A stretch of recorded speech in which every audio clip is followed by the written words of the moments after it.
जोडून या कर चरणी ठेवितो माथा पैसावी विनंती माझे पंढरीनाथा असो नसो भावालो तुझी आठाया कृपा दृष्टी पाहे मजकडे पंढरी राया रंगी रंगे रे श्रीरंगे रंगी रंगे रे श्रीरंगे काय भुललासी पतंगे शरीर जायाचे ठेवणे धरीसे अभिलाष धने विठ्ठल विठ्ठल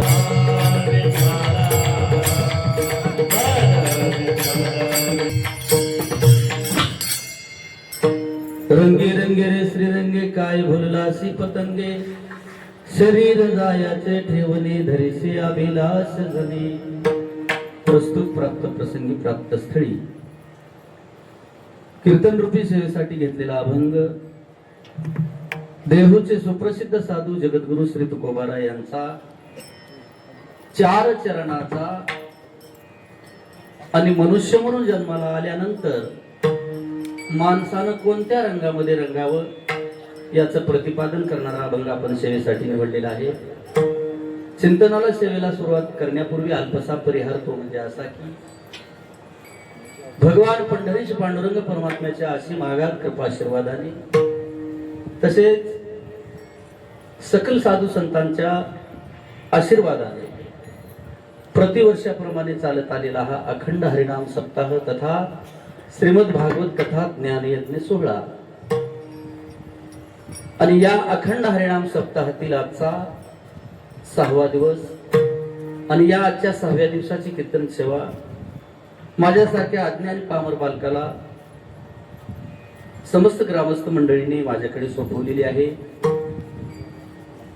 आणि विशेष म्हणजे आजच्या या कीर्तन सेवेचं सौजन्य ज्यांचं आहे असे परमार्थ प्रेमी हरिभक्ती परायण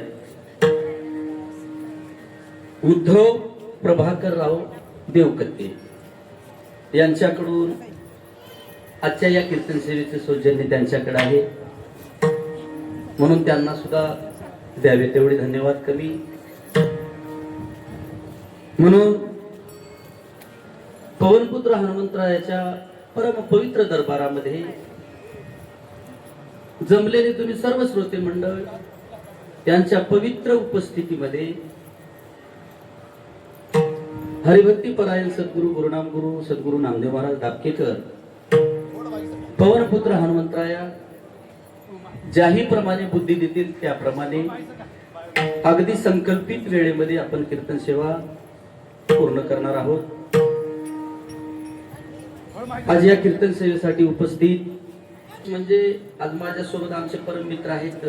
महाराज म्हणले कुठं आहे सेवा असं इकडं आहे चला म्हणले आपण आपला कॅमेरा घेऊन येऊ. आता तसं कॅमेऱ्यामध्ये टाकायसारखं आपलं कीर्तन नाही परंतु आणि ते आज इथं आपल्या गावामध्ये रक्तदान झालं म्हणून ते महाराज आता ते व्हिडिओ घेऊन पोस्ट करून ते वंदे भारत टीव्ही न्यूजचे ते रिपोर्टर आहेत उद्या बातमी ते टाकतो म्हणले. मनोहर दादा यलपुरवाड हे सुद्धा उपस्थित आहेत. अगदी सर्वांच्या साथीने एक तासभर आपल्याला चिंतन करण्याचा प्रयत्न करणार आहे. कीर्तन म्हणजे एकट्याचा खेळच नाही. नो हे एकट्याचा खेळ म्हणून मेळ मेळविला. एकटा कीर्तनकारही असून चालत नाही आणि साधे भजने असले तरी चालत नाही. हा सगळ्यांचा मेळ आहे. आता कृपा करून ज्यांना जिथं जागा भेटेल तिथं बसायचा प्रयत्न करा. अतिशय सुंदर साऊंड सिस्टम. मला तर पंढरपुरासारखंच वाटायलंय. अवघे गरजे पंढरपूर. सुंदर गावकरी मंडळीला द्यावे तेवढे धन्यवाद. आणि काय ते स्वागत महाराज. मलाच कसं तरी वाटू लागलं. आपला तेवढा अधिकार नसताना गावकऱ्यांचं प्रेम खरं सुंदर. आणि तुमच्या सर्वांच्या दर्शनाचा योग आमचे परम मित्र परम आदरणीय हरिभक्ती परायण दहीपळे सर यांचा माझा परिचय असल्यामुळे म्हणले महाराज एक सेवा करा इथं आवलकोंड्याला. म्हणून महाराज काही हरकत नाही. आपण काही तेवढे मोठे कीर्तनकारी जरी नसलो तरी सेवा ते आवडी उच्चारावे नाम. सेवा म्हणून भगवंताचं चिंतन करण्याचा प्रयत्न करणार आहे. विठाला विठाला.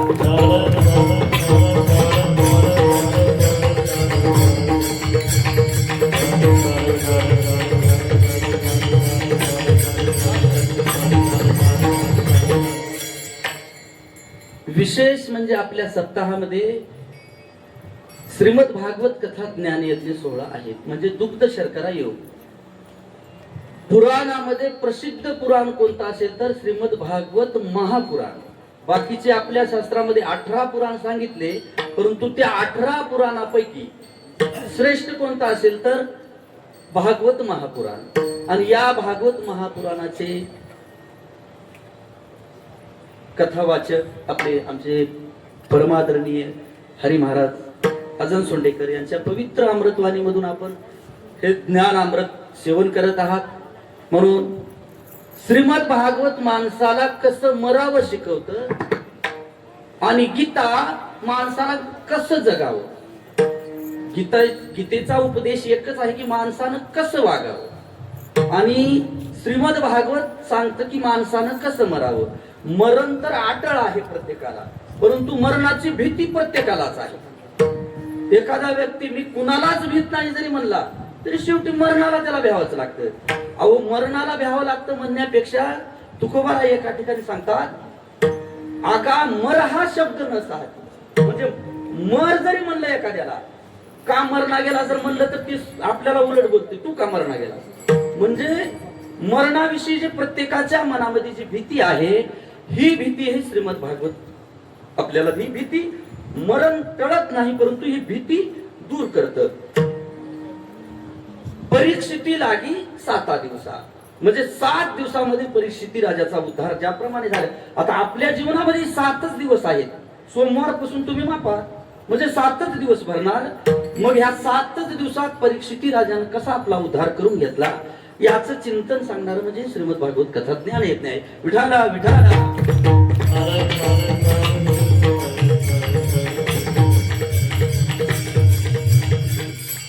आणि मला जे आजचे जे यजमान आहेत ज्यांचं सौजन्य आहे याच्याविषयी थोडं बोलावं वाटतं.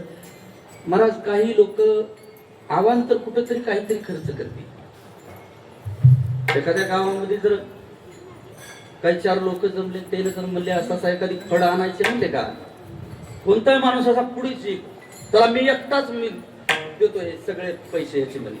परंतु महाराज सांगतात की तोही दाताच आहे. आणि इथं जे सौजन्य म्हणजे दाता दातृत्व. तुकोबाराय सांगतात की दाता तोची एक जाणा जो नारायणा स्मरवी. भगवंताचं स्मरण ज्यांच्याकडून करून घेतो. आता आमच्यापेक्षा पुण्य त्यांना जास्त आहे. म्हणजे भगवंताचं स्मरण आमच्याकडून ते करून घेतात. म्हणजे दातृत्व यांच्या मागे आहे. इतर महाराज एका ठिकाणी सांगतात की जोडून या धन उत्तम व्यवहारी उदास विचारे वेचकरी. मग उदास विचारे वेचकरी म्हणणं म्हणजे अशा या अखंड हरिनाम सप्ताहामध्ये कीर्तनाचं सौजन्य घेणे एखाद्या गायक वादकाचं सौजन्य घेणे. इथं काय घडल ते आता काही बऱ्याच ठिकाणच्या सप्ताहाची अवस्था महाराज बिकट झालेली आहे. म्हणजे ते सप्ते मोडवी ना आणि मोठे बी होईना. म्हणजे चालू आहे तू खट्या खट्या खट्या खट्या चालू. म्हणजे सांगायचा उद्देश की असं जर परमार्थिक कार्य जर कुठं अडचणीत आलं तर आपण त्याला सहकार्य करायचं. तुका म्हणे सत्य कर्मा व्हावे साह्य.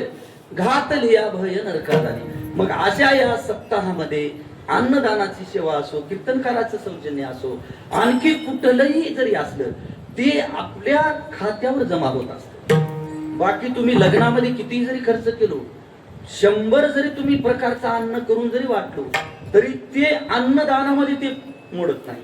ते तुमचा मोठेपणा झाला. परंतु या अशा सत्कार्यामध्ये तुम्ही साधं तुम्हाला यथामती यथाशक्ती जरी येथे एक शीत दिले अन्न होय कोटी कुळाचे उद्धरण, या धर्म मंडपामध्ये या अखंड हरिनाम सप्ताहामध्ये तुम्ही एक शीत जरी अन्नदान जर तुम्ही केलं तर याची गणना, पुण्याची गणना कोण करेल? म्हणजे तुमची माझी जर सोडवण जर करून घ्यायचीच असेल तर या कलियुगामध्ये श्रेष्ठच तेवढं एक दान राहील. लेने को हरिनाम, देने को अन्नदान, तरने को लीनता और डुबने को अभिमान. इथं करायचंच असेल तर तुम्हाला इथं अन्नदान करा, ते तुमच्या सोबत येईल. नात्रा एका ठिकाणी सांगता, करा हरिभक्ती परलोकी येईल कामा, सोडविल यमा पासून या. म्हणजे या धर्म कार्यामध्ये तुम्हाला यथामती यथाशक्ती काही कुणाचं बंधन नसताना तुम्ही काही जरी अन्नदान केलो, असं या कार्यक्रमाला सौजन्य म्हणून दिलो तर हेच आपल्या खात्यावर जमा राहतं. म्हणून खरंच गावाचा उपक्रम अतिशय सुंदर उपक्रम आहे. आणि आवड किती बघावं महाराज, आमच्या बाया घरला गेलं तर दररोज काढणार. मग एवढं तुम्ही प्रेम का? तर आमच्या मुखामध्ये काय, तर ज्याचे मुखी नाम तोची धन्य. आमच्या मुखामध्ये हरीचे चिंतन नाही, नाम आहे. तुम्ही एवढं प्रेम देता म्हणून अतिशय सुंदर. महाराजांना हनुमंतरायाने उत्तरोत्तर अशी सद्बुद्धी देव. यांच्याकडून कसं आहे बघा, आपण निमित्त मात्र आपण राहत असतो. कोणतंही सेवा कार्य करण्यासाठी तो करून घेणारा तो मध्ये बसलेला आहे. आणि मला एक विशेष वाटलं, हनुमंतरायाची मूर्ती मी कुठंच बघितली नाही अशी उभा टाकली. हनुमंतरायाच्या मूर्त्या बऱ्याच आहेत परंतु अशी एकदम सरळ ह्याच्यामध्ये अशी थांबलेली आहे. काही तर अशा छोट्याच आहेत परंतु अतिशय सुंदर मूर्ती बघितलो. म्हणून खरंच गावाला द्यावे तेवढे धन्यवाद. आपल्या संकल्पित वेळेमध्ये आपण अभंगाचं चिंतन करण्याचा प्रयत्न करू. विठाला विठाला.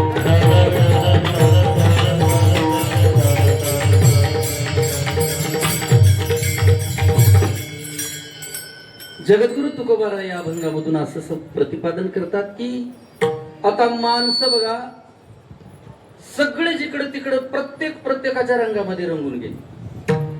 काही जण उद्योग व्यवसाय नोकरीमध्ये रंगले, काही शेतीमध्ये रंगले. शेतीमध्ये रंगलेल्या माणसाला जर म्हणलं चला गावामध्ये सप्ताह आहे, झाला 6वा दिवस आहे, 2 दिवस राहिले. महाराज ते सप्ताह ते तुमच्याकडेच हो, आम्हाला मरायपूर सुद्धा नाही माहिती.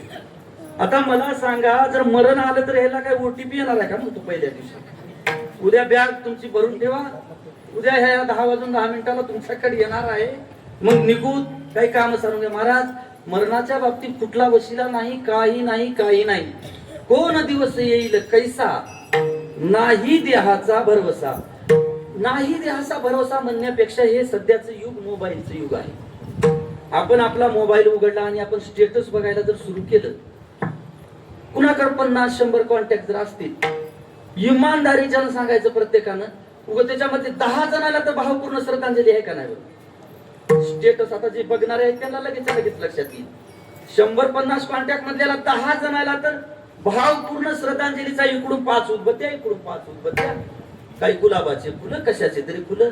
मग खाली टाईप करतात, सवास दरवळत राहील, सुगंध दरवळत राहील. काही दरवळणार काही नाही महाराज, हे सगळा लतिका व्यवहार, सर्व हा संसार. म्हणून तुकोबाराय या अभंगामध्ये असं सांगतात की माणसानं बरं तुम्हाला मला आता माणसं काही भ्रमामध्ये आहेत. भ्रमात कशाहून आहेत की महाराज एवढ्या लवकर कुठं आम्ही मराला का म्हणते. संत महात्म्याने तुम्हाला मला ह्या भेटलेल्या शरीराची एक आयुष्य मर्यादा सांगितलेली आहे. उगा भ्रमामध्ये राहू नका. महाराज सांगतात की तुम्हाला मला हा भेटलेला हा नरदेह आहे, या नरदेहाची आयुष्य मर्यादा म्हणजे एक GRच महाराजांना सांगितला तुम्हाला आम्हाला.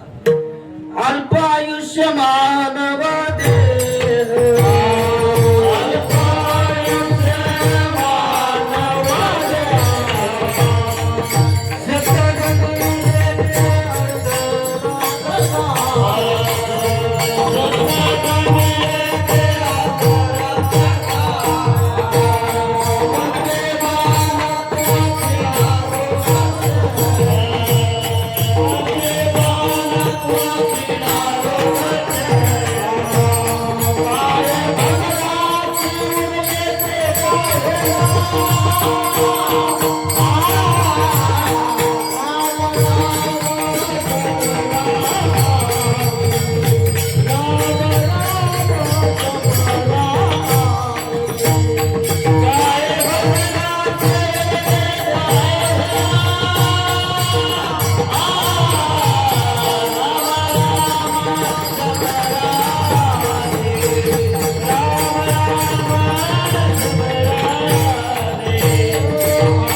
अल्पायुष्य मानव देह शतक निले अर्धरात्र खाय मध्ये बालत्व पीडा रोग क्षय काय भजनासी उरले ते पाहेगा.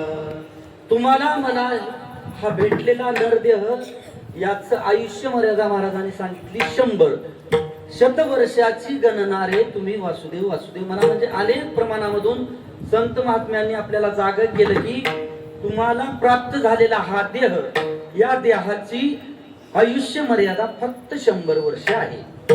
तर 100 वर्ष आहे म्हणून त्या भ्रमामध्ये राहायचं नाही. 100 महाराज पुढे वर्गीकरण करून सांगतात शत गणिले ते अर्धरात्र खाय. 100 वर्षामधले 50 वर्षे तुमचे माझे सगळ्याची झोपीत गेले. सगळ्याचे निक्के झोपीत गेले. तेही संध्याकाळी झोपणारे असले तर 50 गेले. दिवसाचे झोपतील का नाही त्यांचे आणखी कमीच होणार. म्हणजे 100 मधले 50 वर्षे. आता तुम्हाला कळण्यासाठी एक उदाहरण सांगतो. एखाद्या कैद्याला जर एखादी सजा झाली 10 वर्षाचा कारावास असं काहीतरी सजा होते त्याच्या गुन्ह्याप्रमाणे. मग 10 वर्षाची जर सजा झाली तर तो कैदी 5 वर्षामध्ये सुटून घरला येतो. म्हणजे दिवस रात्र करून ते 5 वर्षामध्ये. तुम्ही शंका घेतार बसलेली महाराज तुम्ही काय हवा थोडी बघून आला का म्हणता.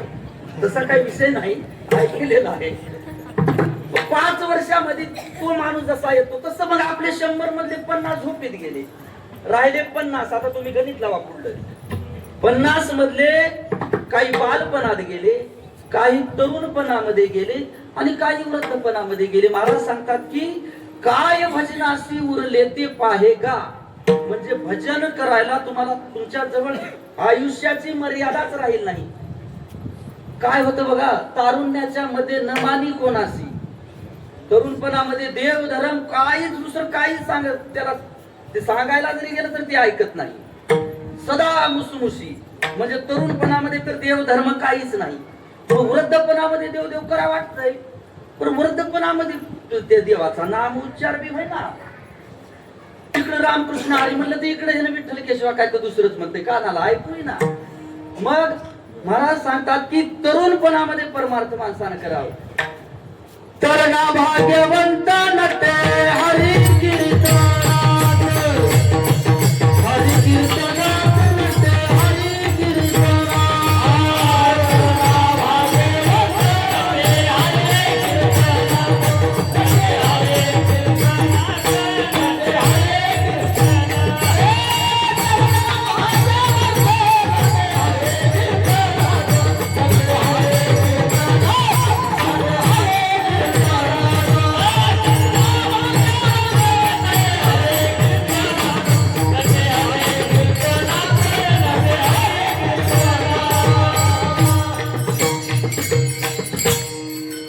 तरणा भाग्यवंत नटे हरी कीर्तनात. तरुण वयामध्येच परमार्थ करावा. मग आता काही लोकांची भावना कशी आहे, महाराज ते तुमच्याकडेच लावलेला आहे धंदा, तुम्हाला दुसरा धंदा बी नाही म्हणते.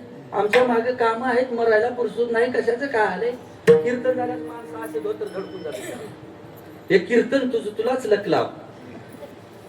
काही जाता जाता बिड्यावडी तंबाखू खात म्हणजे अरे महाराज लोकांचा धंदाच आहे रे, धंदेच आहे तर म्हणते. म्हणजे धंद्यावर घालू नका कीर्तन. खरं उद्धार करून घ्यायचा झाला तर याच येण्याची शरीरे शरीरा येणे सरे किंबहुना येर जरा शिरापडे. याच देहामध्ये भगवंताची भक्ती भगवंताचं नाम चिंतन होतं. बाकी दुसऱ्या कुठल्याच योनीमध्ये भगवंताच्या स्वरूपाची ओळख नाही. महाराज सांगतात याची देही घडे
याची देही घडे देवाचे भजन अनिक हे ज्ञान नाही पोटे. याच देहामध्ये भगवंताचं भजन घडतं. आता एवढी सुंदर साऊंड सिस्टम आपल्या इथं आहे. आता या माईकचा स्पीकरचा आवाज बराच इकडं मांजरीपर्यंत इकडं आता कोणते खेडे असतील तिकडं ऐकू जात असेल. मग या आवाजाच्या क्षेत्रामध्ये काही डुकरं असतील, काही हरणं असतील, बिबट्या आलता का इकडे एखादी नव्हता याला आमच्याकडे आलता. मग ते असे काही जंगली जनावर असतील म्हणा आपल्या शेतातले काही बैल म्हशी, मग त्यांना हे आवाज जात असेल की हो, आवाज जात असेल.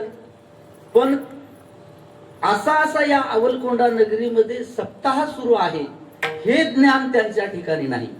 नाही तरी काय थोडी श्वान सुकरे बापू. म्हणजे फक्त आणि फक्त या मनुष्य देहामध्ये भगवंताच्या स्वरूपाची ओळख होते. नाहीतरी अनेक हे ज्ञान नाही कोठे विठाला विठाला.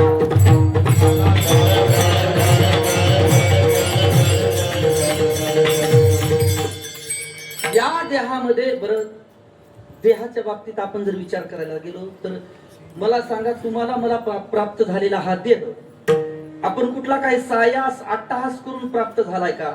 काहीच नाही. देवाने एवढा सुंदर नरदेह तुम्हाला मला दिला. दिले इंद्रिय हात पाय कान डोळे मुख बोलाया वचन जेने तू जोडसी नारायण नासे जीवपण भवरो. एवढा सुंदर नरदेह तुम्हाला मला देवाने दिला, तीही न मागता दिला. आणि कसं असते बघा, जी वस्तू सहज जर उपलब्ध झाली का नाही, सहजासहजी जर उपलब्ध झाली की त्या गोष्टीची थोडी किंमत कमी होते. त्या गोष्टीची किंमत ऑटोमॅटिकच कमी होते. आता उदाहरणामध्ये तुमच्या इथून जरा मला फोन आला, महाराज असं असं एक तारीख द्या तुमची. मग मी कोणती तारीख आहे घ्या लिहून लगेच म्हणायचं जमणार, तुम्हाला आपले म्हणून सांगा. पहिल्याच फोनला घ्या म्हणायचं जमणार, थांबायचं जरा मला डायरी बघू द्या म्हणावं लागते. आणि 5 मिनिटांनंतर फोन करतो. 5 मिनिटांनी डायरी जरी नसली तरी हा तुम्ही कोणती म्हणला तो हे 14 हा तेवढीच रिकामी आहे घ्या असं म्हणलं का मग काहीतरी स्वागत होतंय का. विनोदाचा भाग सोडून द्या. तसं झालंय देहाच्या बाबतीमध्ये तुमचं. कुठलाच अट्टहास आयास न करता प्राप्त झाला. कसा प्राप्त झाला? शास्त्रामध्ये एक न्याय सांगितलेला आहे. कागताली न्याय नावाचं प्रकरण आहे. म्हणजे एखाद्या आंधळ्या व्यक्तीच्या हातामध्ये कावळा सापडावा, त्याप्रमाणे तुम्हाला मला हा नरदेह प्राप्त झाला.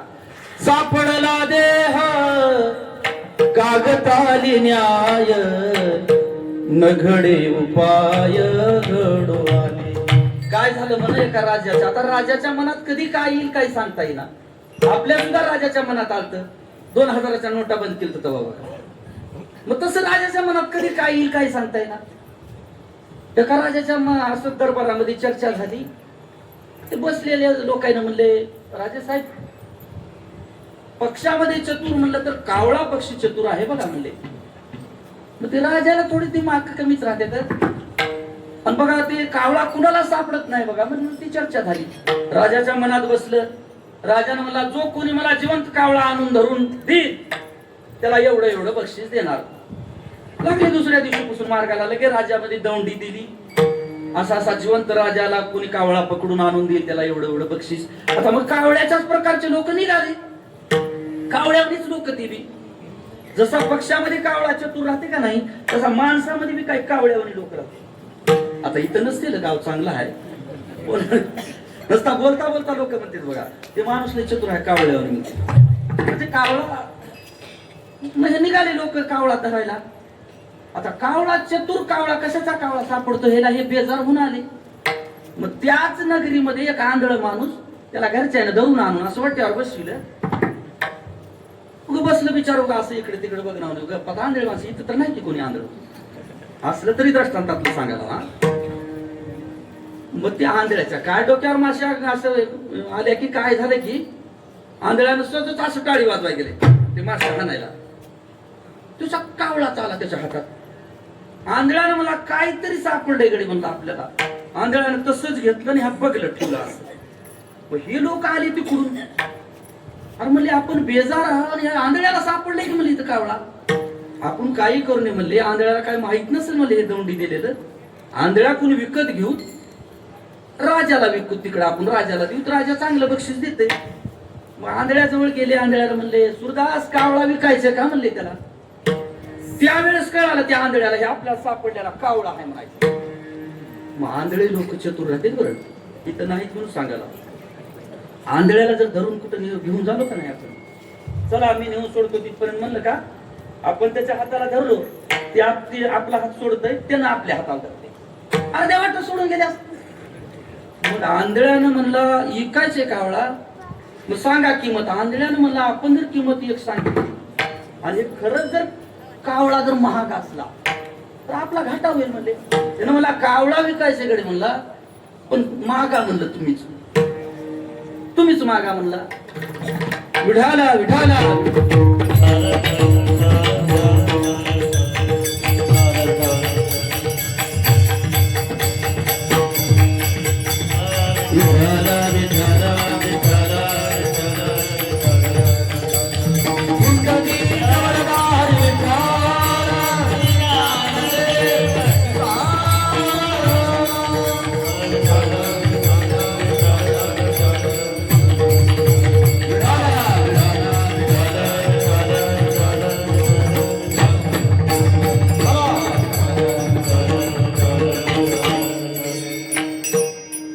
अतिशय सुंदर आहे. एवढे भजनी मंडळ आणि आजूबाजूच्या परिसरातले एकमेका सहाय्य करू आणि अवघे धरून सुपल करू.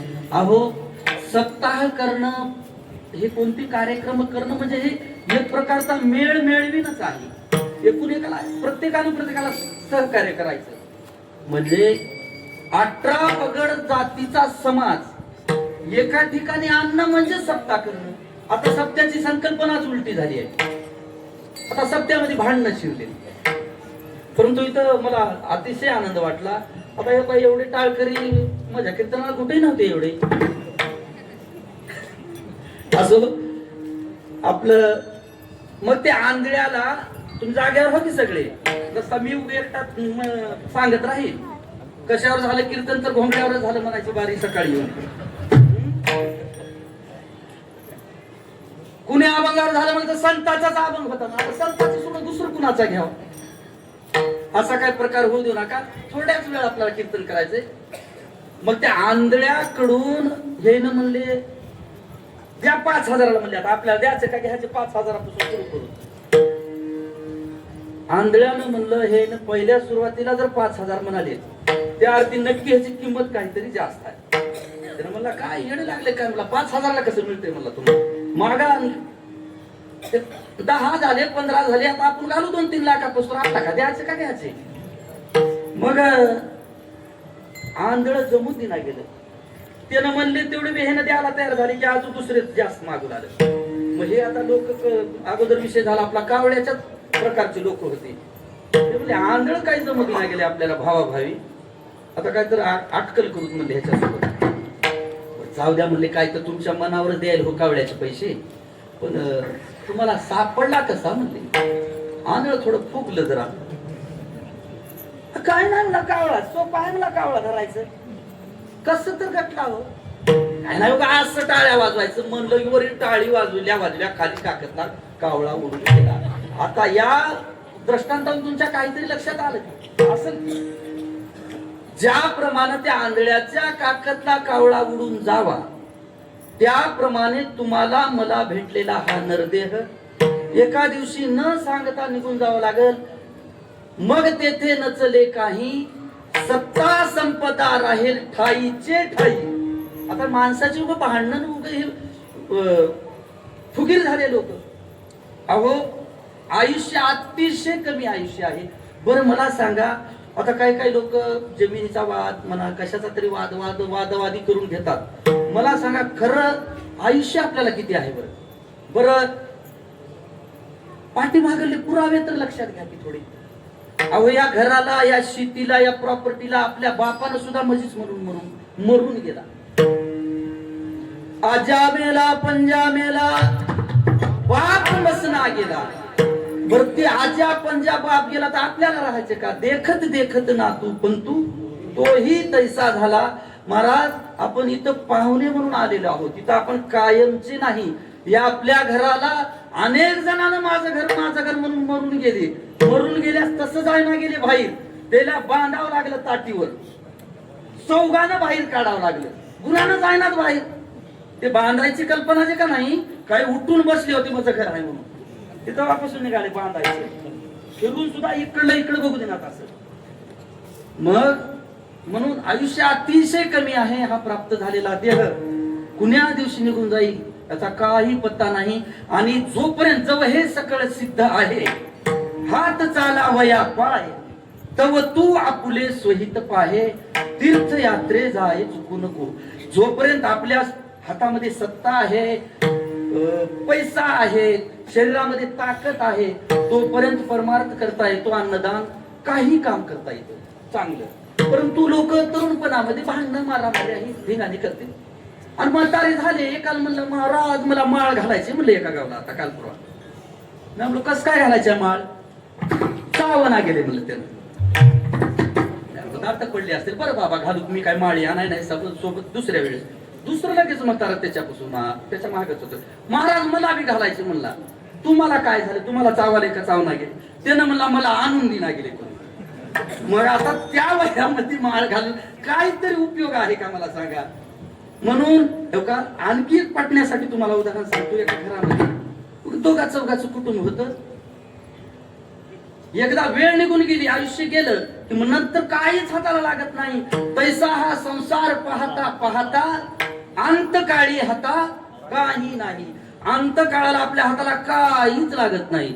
मग त्या घरामध्ये 1-4-5 जणांचं कुटुंब होतं. ते दररोज संध्याकाळी घरला आले, जस त्याचे उद्योगधंद्याहून काही नोकरी येऊन शेतातून आले का ते संध्याकाळी भांडू घ्यायचे जेवतानाच.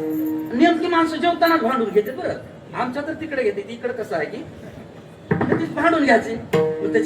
त्या घरामधला एक करता माणूस होता. ते म्हणले बाबा हे दिवसभर कष्ट कराले तर संध्याकाळी जेवते वेळेस किरकिर कराले, तर आपण असा एक नेम चालू करू, जेवायला बसलं की कोणीच बोलायचं नाही, जेवण होतं कोणा जीवन मग मागून मारामाऱ्याचा करून नेम चालू झाला. शांत जेवण करायचे. एका दिवशी ते नेम काढलेला जो माणूस होता का नाही प्रमुख, त्याच्यासोबत त्याचा नातू जेवाय बसला. सगळे जीव लागते समाधान. मग ते ही माणूस जेवताना त्या नातानं काय करायचं, बाबा म्हणायचं की त्याच्या हाताला जायचं. एकदा त्या वाटीकडे बघायचं भाजीकडे, बाबा म्हणायचं. त्यानं म्हणला शांत बस, आपणच नेम काढलेला आपणच मोड आहे, कसं जर शांत बस, जेवण झालं की बोलूच म्हणला. त्यानं दोनदा तीनदा त्या लेकरानं म्हणलं झालं एकदाच जेवण. मला या इकडे का माझ्या हाताला धरला होतास, का बोलला होतास, आपल्या नेम माहित नाही का तुला, सांग मला आता काय आहे तुझं. ते म्हणला बाबा आता मी सांगून उपयोगच नाही. अरे झालं तर काय, नाही नाही आता ते मी सांगणार तुम्ही ऐकणार काहीच नका, आता सांग ना म्हणलं. अरे सांग रे बाबा. ते म्हणला बाबा तुमच्या वर्णामध्ये झुरळ पडलं होतं. ते झुरळ आता तुम्ही खाऊ लागतो म्हणून आता मी सांगायचं तुम्ही ऐकलं नाही माझं म्हणला. अरे मग तेव्हा सांगा का, नाही सांगितलं की म्हणला. मग हे ना काय म्हणला, ते झुरळ ते बाजूला राहिलं होतं म्हणला, तुम्ही खाताना तुम्ही शेवटला वरण राहिलेलं पी लाव म्हणला, ते लसूण म्हणूनच खालो म्हणला तुम्ही झुरळ. मग तस आता त्या गोष्टीला काही उपयोग आहे का. एकदा वेळ गेली की गेलीच. मग नंतर पश्चाताप करून सुद्धा काहीच हाताला लागत नाही. म्हणून जव हे सकळ सिद्ध आहे, हात चालावया पाहे, तव तू आपुले सोहित पाहे, तीर्थयात्रे जाये चुकू नको. म्हणून सुंदर नरदेह तुम्हाला मला देवानं दिला. कशासाठी दिला तर भजनासाठी दिला. देवे दिला देह भजना गोमटा, किंवा याची देहीकडे देवाचे भजन. म्हणून इतर कोणत्या रंगामध्ये रंगण्यापेक्षा माणसानं या रंगामध्ये येऊन रंगावं. तुकोबारा एका ठिकाणी सांगतात, धन्य जगी तोची एक, हरी रंगी नाचे, रामकृष्ण वासुदेव सदा स्मरे वाचे. म्हणून तुकोबारा सेवेसाठी घेतलेल्या अभंगाच्या पहिल्या रंगी रंगे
इतर कोणत्या रंगामध्ये रंगण्यापेक्षा या रंगामध्ये माणसानं रंगावं. का रंगावं? तर अतिशय अल्प आयुष्य तुम्हाला मला प्राप्त झालं.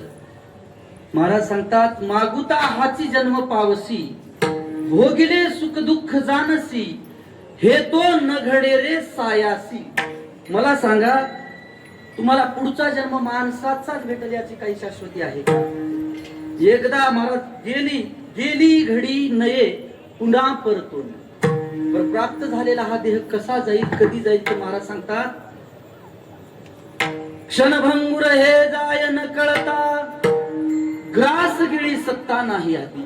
काही माणसं बघा जेवताना मेलेले आपण बघितले, ऐकले. एकानं म्हणला, तोंडात घातलेला घास आता मध्ये पोटात जातेच, आणि म्हणजे त्याची सत्ता तुझी पोटात घालण्याची सुद्धा नाही. तोंडातला घास तोंडात ठेवून बरेच लोक मेले. एकानं बायकोला काय म्हणला संध्याकाळी, म्हणला लग्न झालं तसं तुला कधीच आमटी जमली नव्हती. म्हणला एवढी भारी, काय कोणता मसाला टाकलीस की पण आमटी नंबर झाली. म्हणला काय कर, म्हणला ती आमटी ठेवीवर जरा असं वाऱ्याला वरी, म्हणला ते म्हणजे खराब होऊन भेटणार नाही. सकाळी खाऊत म्हणला हिचं नाश्ता करून, कुठं ठेवू म्हणण्यामध्ये त्याने जेवतानाच म्हणला तिथं ठेवी म्हणून वरी बघायला गेलं. तिकडे ठेवी म्हणला त्या शिक्यावर. त्या शिक्यावर तुझे कोणा झाला काय ठसका लागला की इथं जाग्यावरच मेलं. ती आमटी खाला का त्याच्यात? अहो, आपल्याला सत्ता आपल्या हातामध्ये, ग्रास गिळी सत्ता नाही हाती. आपल्या हातामध्ये फक्त भांडणं करायचं काम आहे. माणसं फुगीर झाले लोक या आताच्या काळामध्ये. कोणी कुणाला मान राहिला नाही, मर्यादा राहिला नाही, काही नाही. माणसाला वाटायलंय किती वर्षाचं आयुष्य आहे की काय नाही, की महाराज या जन्मामध्ये कुणासोबत वैर असलं तर ते वैर करू नका.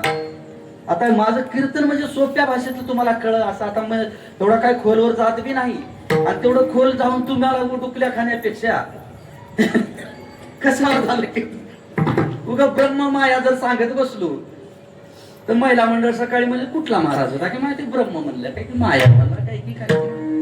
त्याचे आहे का, अतिशय अल्प आयुष्य असल्यामुळे माणसानं याच देहामध्ये भगवंताचं नामस्मरण नामचिंतन करावं. इथं केलेलंच आपल्याला वर प्राप्त होतं. नाहीतर इकडं तिकडं उगा दुसऱ्या रंगात रंगा. हो, महाराजांनी कोणत्या संत महात्म्याने सांगितलं नाही की संसार सोडा म्हणून सांगितलं नाही. सुखे करावा संसार, न सांडावे दोन्ही वार. संसार करूनच परमार्थ करता येतो. आणि जोडून या धन उत्तम व्यवहारे, उत्तम व्यवहारानं धन जमा करावं आणि या अशा कार्यामध्ये खर्च करावं. उत्तम व्यवहाराने उदास विचार म्हणजे काय? का तर हे धन आपल्या सोबत कुणाला नेता येतं का सोबत? बरं, अगोदर कुणा काय नेलं का? मला सांगा, तुमच्या गावातला एखादी श्रीमंत व्यक्ती जर गेला, गावून एवढा सप्ताह म्हणजे कोणा जर गेला तर मला वाटतं त्याच्या कपाळाला 500 रुपयाची नोट लावित असाल की तुमच्याकडे 500 हो. असं एखाद्या चेकवर 1 लाख रुपये लिहून ते चेक कपाळाला चिटकीत असतील का मला? काही नाही, मला करोडपती जरी झाला तरी शेवटी त्याला 1 रुपया. माणसं ऐकत येतो, सगळं बघत येत. चला ते ज्यावेळेस ते स्मशानभूमीमध्ये गेले का, मस्त टुपे होते असे पोरसुर नवीन नवतरुण एकीकड, काही म्हातारे एकीकड, काही राजकीय क्षेत्रातले असले ते एकीकड. मग तिथं बसते झाडाच्या सावलीला, थोडं झाडाच्या सावलीला बसले की काटके देऊन मोडीत मध्ये काय करणार माणसाचं? काहीच करणार. काल बोलला मला, काल बोलला, सकाळी मला फोन केला, असे काही म्हणते. तर तिकडं जाळ थोडा पेटला, धूर निघाला. चला कापूस न्यायचे, काय भाव चाललाय कापसाचा, सोयाबीनचा काय, गेले ते विसरून. म्हणजे आपल्याला वैराग्य होतंय प्राप्त, पण स्मशान वैराग्य थोडक मरतच राहते, चलत राहते. मग ते बघून कारे अंध होशी जाणून या महाराजांनी एका ठिकाणी सांगितलेलं आहे. कारे आंधळे अवनी का तुम्ही हे बघून, समोर बघून. म्हणून सुंदर नरदेह तुम्हाला मला प्राप्त झाला. म्हणून बरं, देवाने एवढा सुंदर नरदेह तुम्हाला दिला, कल्पना केला का काही? माणसाचा एक जर दात पडला तर 3,500 ते 4,000 रुपये लागायचे एका दाताला. देवानं 32 का 36 दिलेत. 32 दात एकदम फ्री दात देऊन टाकले. मला सांगा, आता हे कान जे आहे का नाही आपला, हे आता बाहेरल्या त्वचेचं काय काम आहे? काय बायकोनं धरा म्हणून आहे का मास्तरांना? त्या कानाचं बाहेरलं काहीतरी काम आहे का? काहीच नाही. ते कापून टाकलं तरी आपल्याला ऐकू येते. मध्ये करणार आहे ते माईक मध्ये. देवाजवळ एवढी दूरदृष्टी होती. देवाला वाटलं कदाचित हे आपण बनविलेलं मॉडेल जर म्हातारपणामध्ये ह्याला देव करावं जर वाटलं तर म्हणले ह्याच्या डोळ्याची दृष्टी कमी होईल. डोळ्याची दृष्टी कमी झाल्यास ह्याला लागेल म्हणले चष्मा. त्या चष्म्याच्या दांड्या ठेवायसाठी हे कानाचे बाहेरले फलके दिले व कान शो साठी दिले नाहीत. म्हणजे देवानं एवढा का डबल इंजन दिल्यावर नाकाची एक नाक पुढे बंद पडली तर दुसरी चालू. एका डोळ्याला दुखापत झाली तर दुसरा डोळा दिला. का दिला? भजन करील म्हणून दिला. मग त्यानं दिला तसंच काढून घेते हळू हळू हळू. आता 99% लोक मला गुडघ्यानंच म्हणजे झाले. मग हे गुडघ्यानं का झालेत? इकडं मंदिराकडे आलेच नाही. दिवस रात्र शेतातच. काय काय माणसं सणालाच गावात येतात आमच्याकडे. आता इकडे कसं आहे की बघा ते 12 महिने बन्नीच त्याच्या अंगावर. ती बी गावाला जायला जर निघाली अशा तुमच्या पॉइंटला खांद्यावर शर्ट टाकून येते. काय की त्याचं धोरण आमच्या भागातले बरं. मग एवढा सुंदर नरदेह दिल्यास माणसानं संसारात रंगण्यापेक्षा या रंगामध्ये माणसानं रंगावं. का रंगावं? तर तुम्हाला मला प्राप्त झालेला हा देह हे जाणार आहे असं महाराज अभंगाच्या दुसऱ्या चरणात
शरीर जायाचे ठेवणे धरीसी अभिलाष जणे. ज्या ज्या वेळेस मध्ये प्रमाण येईल भजन येईल त्या त्यावेळेस बसलेल्याने टाळी वाजवायची. टाळी वाजवायची कारण आहे जे वर्षभर आपण काय बारीक सारीक पाप करता का नाही हे कीर्तनामध्ये टाळी वाजविली निघून जाते. बारीक सारीक न कळत म्हणजे कुणाच्या दोऱ्याला दोरं घातलेली काही पिंडीवर कापून आणलेलं असले बारीक सारीक हातावर पाप बसते ते. म्हणजे कीर्तनामध्ये कोरे करून घ्यायचे असते ते मेमरी जशी ते सॉफ्टवेअर मारून घेतात का नाही तसं कीर्तनामध्ये टाळी वाजवली की हातावरला पाप असा आदर होते. मग आदर होऊन कुठं जातंय कीर्तनातून उठून गेले की त्याच्या डोसक्यावर बसून जाते ते बाहेर. मग कीर्तनातून एक उठायचं नाही आणि बरं कोणीच उठून जर गेलं नसलं कीर्तनातून तर ते आदरच वाटते. जाताय कुठं तर ते ज्या वेळेस आपल्या हनुमंतरायची आरती होती का नाही शेवटची त्यावेळेस त्या आरतीच्या उभीनं सगळं जळती दोषाचे डोंगर ते जळून जाते. म्हणून कीर्तनामध्ये ज्या ज्या वेळेस टाळी वाजवायचे दोन फायदे. जरा कुणाला गुंगू बिल आलं तर ते झोप येईना टाळी वाजवली की. म्हणजे कीर्तनामध्ये असं समोर एक जण महागल्ल माणूस पुढल्या अंगावर पडलं पुढल्याच्या एवढं चांगलं माणूस ते समोर बसलेला ऐकू लागलं ते उगच पडलं महागून वाटलं मला. त्याला दुसरे माणसं म्हणजे झोपायचं होतं तुला इथं आलास कशाला कडाला बसला होता असं म्हणले. मग कीर्तन झाल्यास त्याला म्हणलो बाबा तुम्ही चांगलं ऐकून तो तुमच्या अंगावर पडलं की होते म्हणलो. मला कशाचं महाराज चांगलं ऐकायचं म्हणून मला चांगलं गुंगू लागतं मला ते माझ्या पाठीवर पडलं म्हणलं. असा काय भागवरी मी इकडे सांगतच राहीन. कसं झालं कीर्तन म्हणलं तर ते अगोदर सांगितलं सर. म्हणून मध्ये ज्यावेळेस प्रमाण भजन येईल त्यावेळेस टाळी वाजवायची फ्रेश राहायचं सगळ्यांना झालं आपला वेळ होत आलेला आहे. म्हणून तुकोबाराय अभंगाच्या दुसऱ्या चरणात सांगतात की शरीर हे जाणार आहे देह जाईल यासी काळोबा खाईल.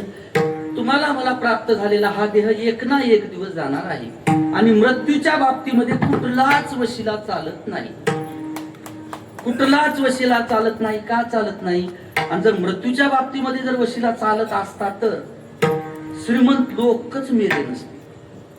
श्रीमंत लोक ते आदल्या दिवशीच पण येत होता यमराजाचा उदयाला. मी इकडून म्हणत होते किती पाठवायचे काय फोन पे आहे का तुमचं गुगल पे आहे. ते श्रीमंत लोकच मेले नसते म्हणजे सगळे गरीब लोक मरत होते.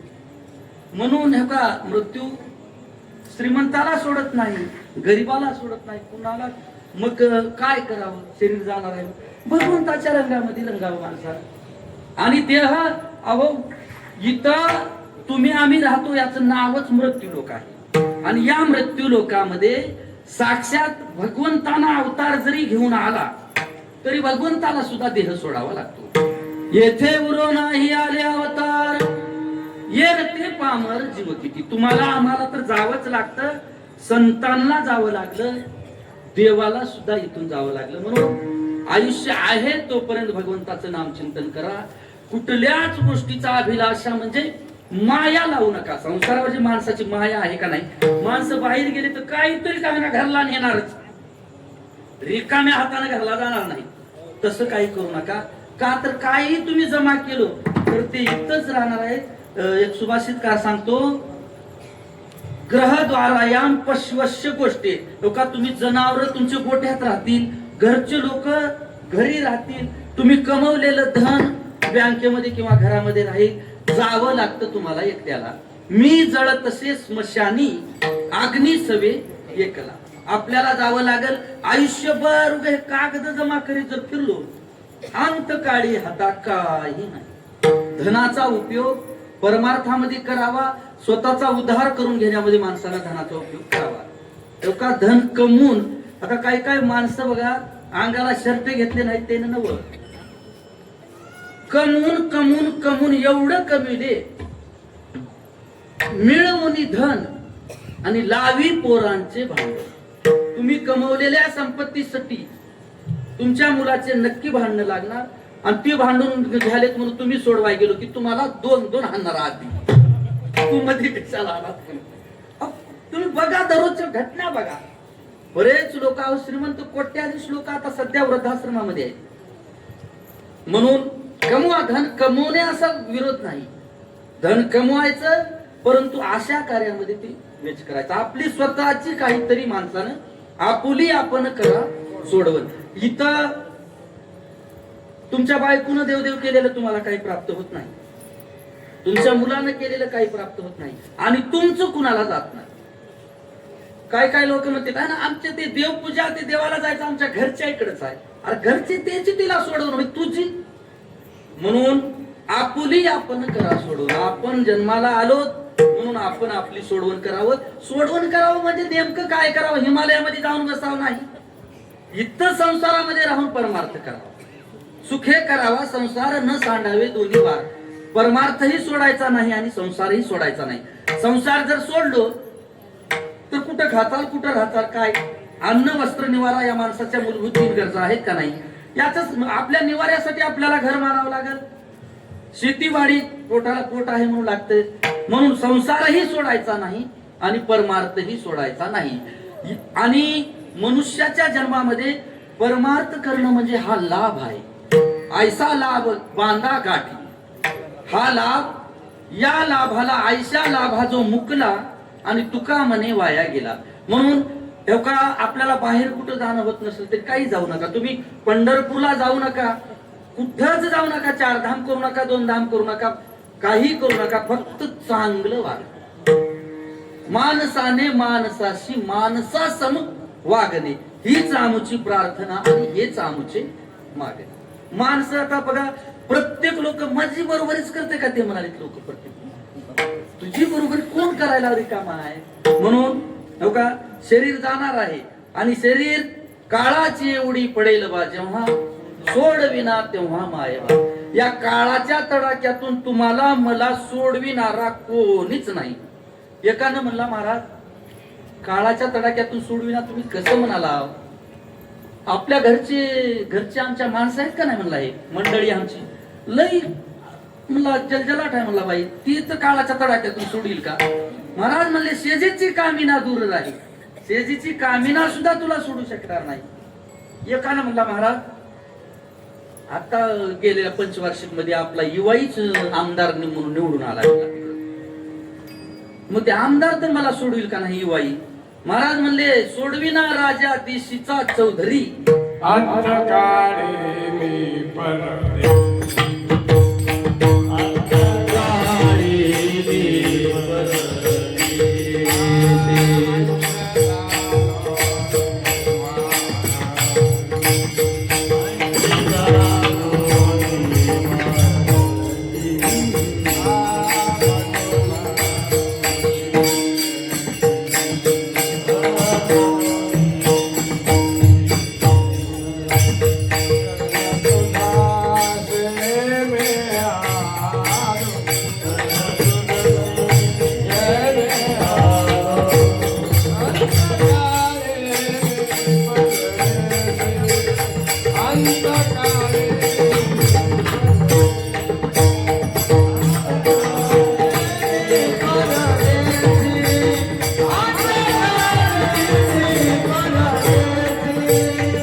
अंतकाळी मी परदेशी ऐसे जाणूनी मानसी.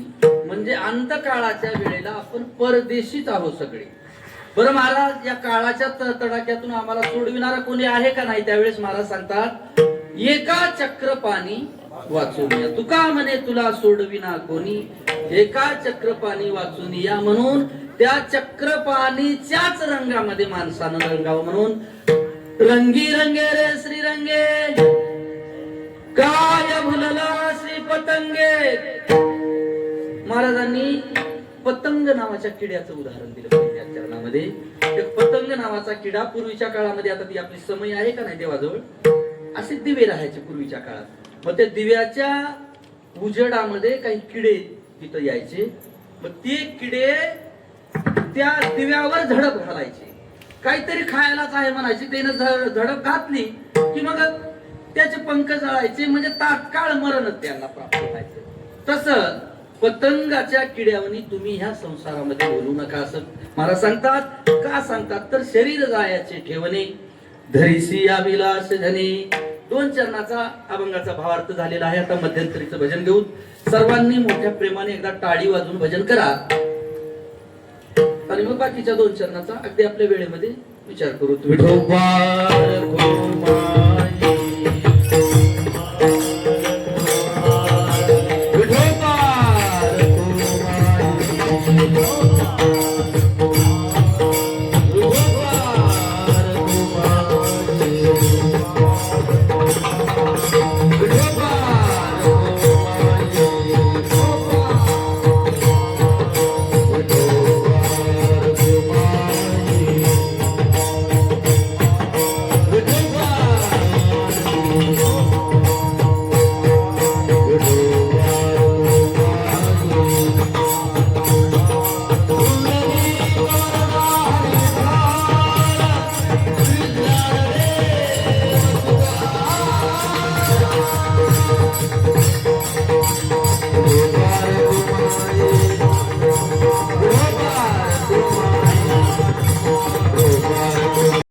सुंदर भजनी मंडळ आहे बरं.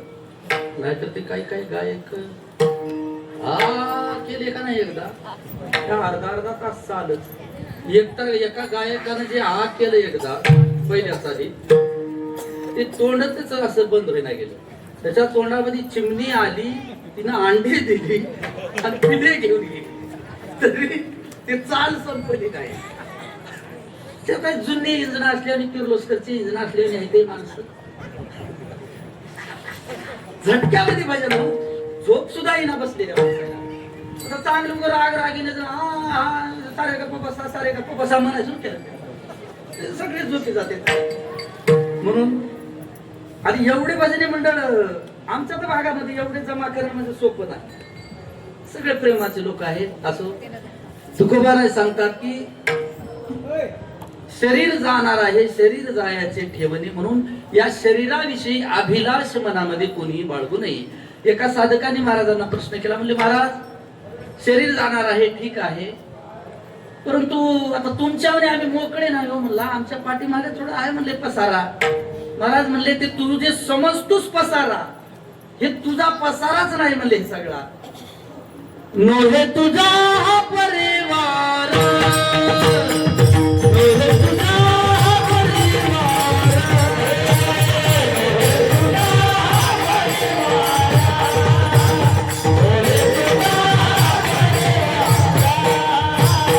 नोहे तुझा हा परिवार, नोहे तुझा हा परिवार,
तिसऱ्या चरणात सांगतात की तुम्ही जे तुमचा परिवार म्हणून जे तुमच्या मनामध्ये जे गैरसमज झालेला आहे हा खरा परिवार तुझा नाही.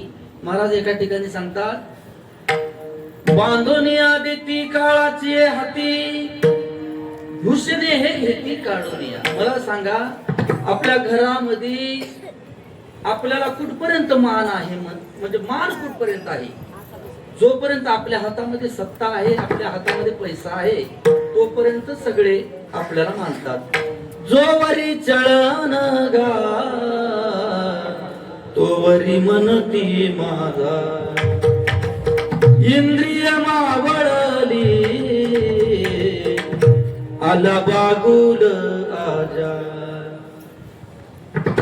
कैसा विपरीत झाला तोची देह नोहे तुझा. जोपर्यंत तुमच्या जवळ काही आहे का नाही तोपर्यंत सगळे तुम्हाला मानतात. तुम्हाला मानतात, आम्हाला मानतात. आम्ही जर नुसतं नारळ घरला जर घेऊन गेलो उद्या धोतर बी धुणार तर शर्ट बी धुणार. नारळाच्या खालून काहीतरी राहते मग इस्त्री करून तू देतोय कुठं आहे महाराज आज तारीख म्हणून वगैरे कामे जर सेवा करीत निघू लागलो. म्हणजे सांगायचा उद्देश असा की जोपर्यंत तुमच्या जवळ काही आहे तोपर्यंत तुम्हाला सगळे मानणार. सगळे घरातले तर मानणार हो, बाहेर सुद्धा मानणार. धनवंता लागी सर्व मान्यता आहे जगी, धनवान पुरुषाला सगळीकडे गावामध्ये मान मानतो. काय अहो पैशाची 3 नाव आहेत. 3. एखाद्या माणसाचं नाव परशा राहावं. परशा म्हणजे सैराट मधला नाही बरं, आपला इथला परशा राहावं. त्याच्याजवळ काहीच नसलं का नाही लोक त्याला म्हणतात परशा इकडे, परशा इकडे. आता ते परशा बी गाजला त्या सैराट पिक्चर पासून. त्याला इकडे म्हणतात प्रत्येक जण. काय बी काम सांगणार, कोणी पाणी आणून दे म्हणणार, कोणी काय तर दुकानून आण म्हणणार, ए परशा परशा म्हणते. मग तेच परशा थोडा उदगीरला जाऊन काही काम धंदा करू लागला का नाही, तर थोडी मस्त एक मोटरसायकल घेतला, जवळ खिशात मोबाईल, पाकिटात पैसे झाला का, मग त्याला परशा म्हणणार. तू ए परसू म्हणतात, मग परसू इकडे. मग परसू मग ते परसू आणखी जरा बरा झाला, पोटात आणते मोबाईल भारी, खिशात पैसे झाले, मग त्याला परसराम म्हणते. बदलले का माणसाचे 3 नाव? म्हणजे त्या माणसाचे नाव बदलले नाहीत, ते पैशानं बदलले नाव. म्हणजे सांगायचा उद्देश की ज्याच्याजवळ काहीच नाही त्याला घरी बी किंमत नाही आणि इकडे बी किंमत नाही. दिला घे धनाचे, दिला घे धनाचे, सुखाचे दिला घे धनाचे, दिला घे धनाचे, सुखाचे दिला घे धनाचे, दिला घे धनाचे.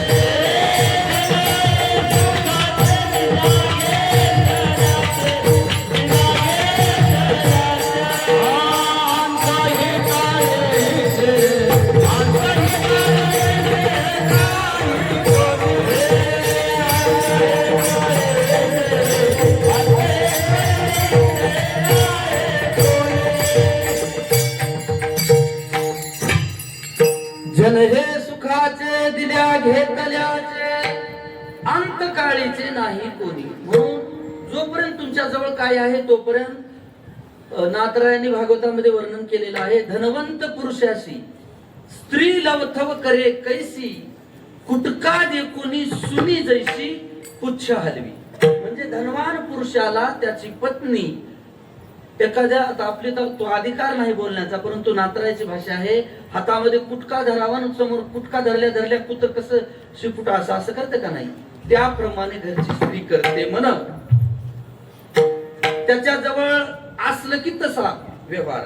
मग महाराज आणखी दुसरी बाजू सांगतात, त्याच धनाची जर तुटी झाली, त्या धनाची झाली या तुटी, स्त्री वसव सोनी लागे पाटी. आता नावडती तुमच्या गोष्टी. तुमच्या जवळला जर पैसा यायचा जर बंद झाला, ज्यावेळेस तुमचं बोलणं विकत घ्यावं लागत होतं घरच्या यायला, दादा आले दादा आले दादा आले म्हणले सगळीकडे आचारसंहिताच लागू व्हायची घरात. तीच आता तुमचं बोलणं कुणाला गोड वाटणार नाही. काय म्हातारा कुणाला बी बसणार गेले महाराज म्हणते, मधीच आहे म्हातारा म्हणते. काय म्हाताऱ्याला काय गाव घरी जर आपल्या नवीन जुने सोयरे जरी असे ठरले, म्हाताऱ्याला अगोदर मोटरसायकलवर बसवाले तर शेतात नेऊन सोडायचे, ते सोयरे गेले असं जाणारे. म्हणजे का हा फरक का पडला, तर तुमच्या जवळ पैशाची तुटी झाली, म्हणजे तुमच्या हातामध्ये व्यवहार राहिला नसल्यामुळे. म्हणून हा परिवार तुम्ही जे तुमचा समजता, हा परिवार तोडायचा नाही. येरा मानवीती पालना पुरती, यांचा पालन म्हणून आपले म्हणून देवाची ते भूते म्हणून यांच्यामध्ये राहायचं. म्हणून हे लोक आपल्याला बांधून, आपल्याला तेच लोक बांधून आपल्याला काळाच्या तळामध्ये देणार आहेत. म्हणून हा परिवार नाही. सहज आठवलं म्हणून सांगतो, आपला वेळही झालेला आहे. एक म्हातारं मेलं, म्हातारा थोडं थाटामध्येच राहिलेलं म्हातारं होतं. मग ते म्हातारं मेलं. ते म्हातारा थोडं शौकीन म्हातारं होतं. त्याच्या कानामध्ये 2 तोळ्याची बिगबाळी होती. जुन्या लोकांना कळलं बिगबाळी कानामध्ये राहते. मग 2 तोळ्याचा आता भाव काय झाला आताच्या काळामध्ये म्हणलं तर 3 लाख रुपये भाव झाला. म्हातारं दुपारच्या पारी मेलं. सगळे लोक शेताला गेले की, मग ते म्हातारं काय मेलं की त्या गावामध्ये काहीतरी ते काय देवाचे दूत म्हणा की काही गावातले कार्यकर्ते लोक राहते, तर ते मेलं म्हणून कळाल्या ते पाय मोडणारे वेगळेच, ते नेऊन बसविणारे वेगळेच, फोन लावणारे वेगळे, म्हणजे असं काहीतरी गावातल्या गावात करते. लगेच माणसं आले, ते म्हाताऱ्याचे पाय वगैरे ते मांडी घालून बसविले. मग त्याला म्हातारा फेटा बांधणार होतं. मग त्याला फेटा कसा बांधता येते, आपल्या डोक्यावर आधी बांधावं लागते. आपल्या डोक्यावर बांधून मग त्याच्या डोक्यावर बसवावं लागतं. ते तसा फेटा बांधले, वरून असं दस्तीनं बांधून टाकून दिले म्हाताऱ्याला. म्हातारीच्या पक्क ध्यानात म्हातारीच्या कानात बिगबाळी. पटक्या खाली गेली झाकून. त्या दिवशीची रात्र गेली. दुसऱ्या दिवशी म्हाताऱ्याला काढला आंघोळीला. आंघोळ घालतात का तुमच्याकडे? आंघोळीला काढलं, आंघोळीला काढल्यास कुणी ध्यान केलं नाही त्याच्या कानातल्या त्या बिगवाडी. पण म्हातारीला पक्क ध्यानात म्हातारीच्या कानात बिगवाडी आणायची. का म्हातारी म्हणली मी जर म्हणू एवढ्या लोकांच्या देखत, म्हातारीला नवरा गेला हिला काही पडलं नाही, हिला बिगवाडीचं पडले म्हणते लोक. म्हातारीच्या इथवर याचं पण म्हातारी गप्पच बसायचं. म्हातारी म्हणली काय नाही म्हणली आता आपण राय करूच म्हणली. म्हाताऱ्याला आंघोळ घालून मस्त आरतीला राहते का तुमच्याकडे आरती, त्या आरतीला बसविलं. डबल तीच लोक आली, त्यानं फेटा बांधला, त्याच्या डोक्यावर बांधला. आता फेटा गळून म्हणून वरून दस्तीनं बांधून टाकली पक्क. म्हातारी म्हणली वेळ आपल्याकडे कमी राहिला, आता आपल्यालाच काहीतरी करावं लागेल. म्हातारीनं म्हाताऱ्याच्या पायापासून त्याचं वर्णन करायला सुरू केली. म्हातारी काय तुमच्या पायामध्ये बूट होता म्हणे, असा कर कर वाजत होता, दाराच्या पुढे 2-3 कासऱ्याहूनच कर कर बूट वाजत घराकडे येत होती. लोक बसलेले म्हणजे खरंच म्हातारा म्हणले थाटामध्ये राहिलेलं म्हातारा आहे. म्हातारीनं आणखी जरा वरी गेली, काय तुमच्या पायात बूट तसाच भारी भारीचे धोत्र तुम्ही वापरलो की म्हणली, कधी कुण्या कापड दुकानवाल्याची उधारी नका दिलो नाही तुम्ही म्हणली. धोत्र नंबर 1 वापरलं. माणसं म्हणले धोत्र नंबर 1 वापरले म्हणले म्हाताऱ्याला. धोत्र शर्टाचं वर्णन झाल्यास म्हातारी गेली. म्हणजे काय तुमच्या कानात बिगबाळी सोबत होती हे म्हणा. विशीर लोक उठले, अरे म्हाताऱ्याच्या कानात बिगबाळी आहे म्हणून आणा कुणाकडे आडकीत आहे का. आणलं त्या आडकीत टाकून घेतलं. मला सांगायचं एकच की हे लोक तू म्हणशील बायका पोर हे तुझ्या मागचे चोर, आणि मेल्यावरती तुझं घर हे गावाच्या बाहेर. घे घे घे हरिनाम घे. तुकडोजी महाराजांनी सुंदर पद निर्माण केलेलं आहे. म्हणून तुझा हा परिवार किंवा बांधून या देती काळाची हाती, आणि भूषणे हे घेती काढून या. म्हणून नो हे तुझा हा परिवार, कोणता कोणता परिवार नाही महाराज, द्रव्यदारा हे क्षणभंगूर आहे. कमवलेली संपत्ती तुमची नाही, पत्नी तुमची नाही. आता एक तुम्हाला पटनावी गेलं तर उगा ऐका, आता निघाले अभंगामध्ये म्हणून सांगायला.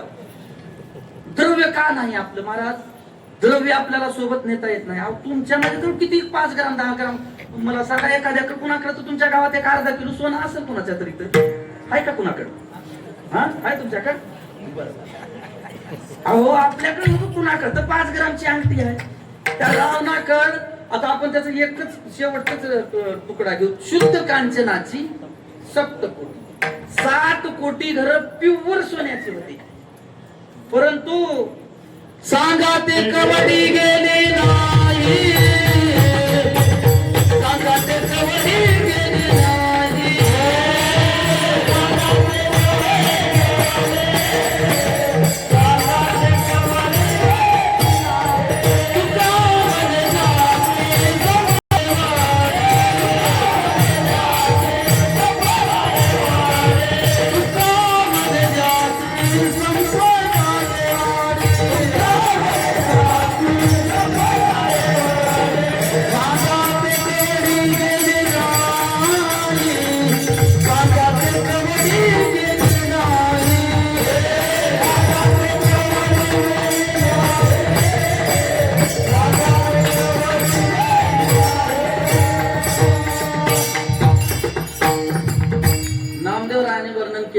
लंके माझी घरे किती ते ऐका सांगतसे, संख्या जैशी तैशी.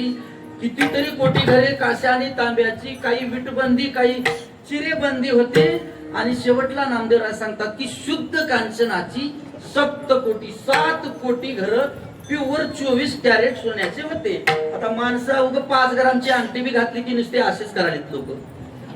इथं भात वाढा, तिथं पत्रवाळी द्या, आणि इथं वरण आणा, अरे कुठं 5 ग्राम घेऊन बसाला होतो.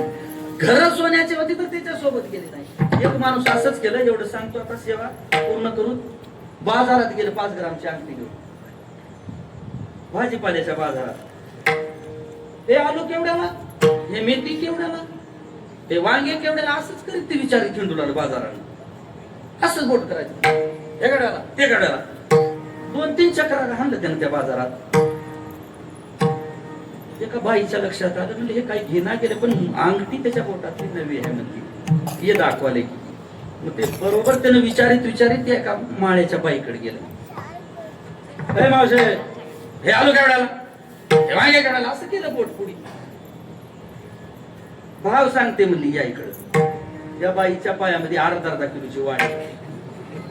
त्या बाईच्या पाया तिला म्हणली हे वाट हे 20 रुपयाला 15ला म्हणले. त्यानं 5 ग्रामची अंगठी कधी खिशात हात घातलं त्याचा पत्ताच राहिला नाही. मला सांगायचा एकच उद्देश की सोनं आपल्याला हाय किती हो. सोन्याचे घर होते तर ते सोनं सोबत गेलं नाही. आपलं 5 ग्रामची कुठं सोयरीक लावता. म्हणून नोहे तुझा हा परिवार द्रव्यदार राक्षण म्हणून बरोबर. महाराज मला आता आम्ही नेमकं कराव काय. त्यावेळेस महाराज सांगतात की तुम्हाला सोयरा केला पाहिजे तीही अंतकाळाचा. तर तू कोणता सोयरा. अंतकाळी सोयरा अंतकाळी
जगद्गुरु तुकोबाराय अभंगाच्या शेवटच्या चरणात सांगतात की आपल्याला अंतकाळाच्या वेळेला कोणीतरी आपला असा करावा म्हणजे सोयरा करावा.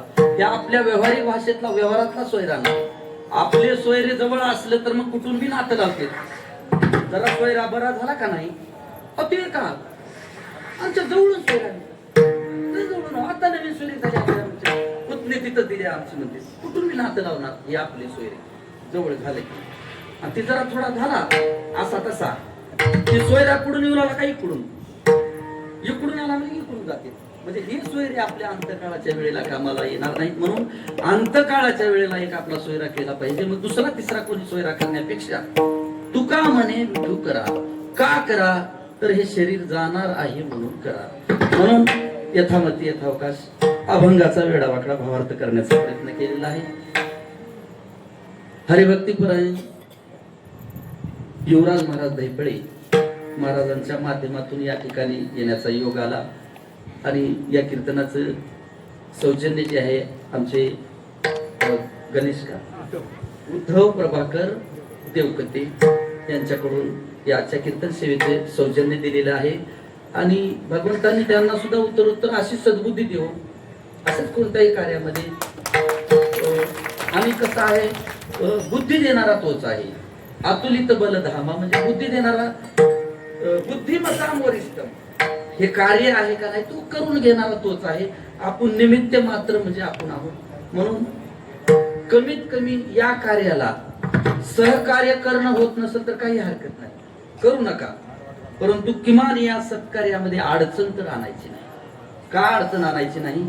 तुका म्हणे सत्य कर्मा व्हावे साह्य. साह्य जर होणं होत नसत तुम्हाला तर घातली या भय नका. या कार्यामध्ये अडचण जर आली तर याच्या एवढं पाप दुसरं कुठलंच नाही. म्हणून तुम्हाला पटत जरी नसलं गावामधला हा कार्यक्रम आपण शेताकडे 8 दिवस जायचं ती याच नाही तसं जा.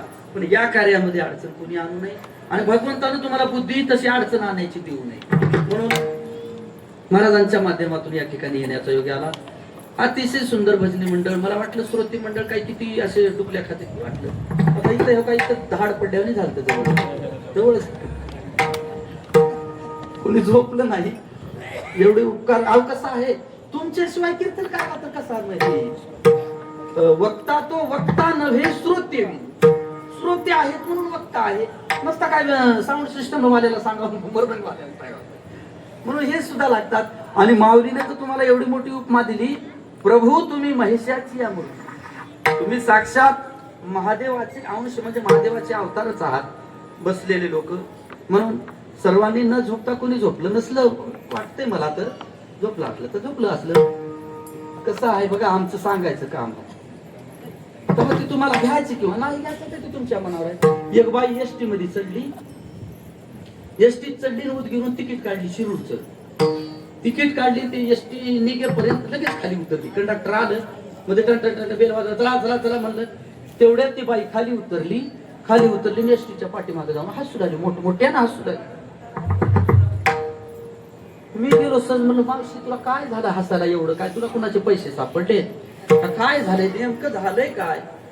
ती म्हणली महाराज कंडक्टरला लई फसविले म्हणली मी. झालं तर काय तुला काय आधीच पैसे त्यानं परत दिलं का. नाही म्हणली तसं काय नाही लई फसविले म्हणली. काय झालं नेमकं काय नाही तिकीट काढले गेलेच नाही म्हणली. आणि ते कंडक्टर फसला नाही तू फसलीस. तसं का आमचं महाराज लोकांचं सांगायचं काम आहे. आता ते तुम्हाला घ्यायचं किंवा न घ्यायचं का ते तुमच्या हातामध्ये आहे. येथे कोणाचे काय गेले आणि ज्याचे त्याने अनहित केले. म्हणून का एक ना एक दिवस आपल्याला हे गाव हे देश हे सोडून आपल्याला जायचे. माणसाने एवढीच आठवण माणसानं ठेवायची आयुष्यात. एका दिवशी आपल्याला निश्चितच जावं लागणार आहे. म्हणून हा अभिमान हा मोठेपण आहे इथल्या इथंच ठेवून जावं लागणार आहे. शेवटी उत्तमची उरे कीर्ती माणसाच्या पाठीमाग एक तर कीर्ती राहते किंवा अपकीर्ती राहते. मग मेल्याच्या नंतर आपली कीर्ती ठेवायची का अपकीर्ती ठेवायची आपल्या हातातच आहे. त्या गावामध्ये माणूस गेल्यानंतर जर माणसं जर म्हणणारे एवढे चौका तंबाखू खात बरं झालं गावची बल्ला गेली जर म्हणणारे तर ओळखायची अपकीर्ती राहिली नाही. हो माणूस स्वतःकडे खरा गावातला आमच्या शानत गेली जर असे लोक म्हणणारे माणसाने या कीर्ती काहीतरी ठेवली. म्हणून आता आपल्याला कोणती कीर्ती ठेवायची आहे ते प्रत्येकाच्या हातामध्ये आहे.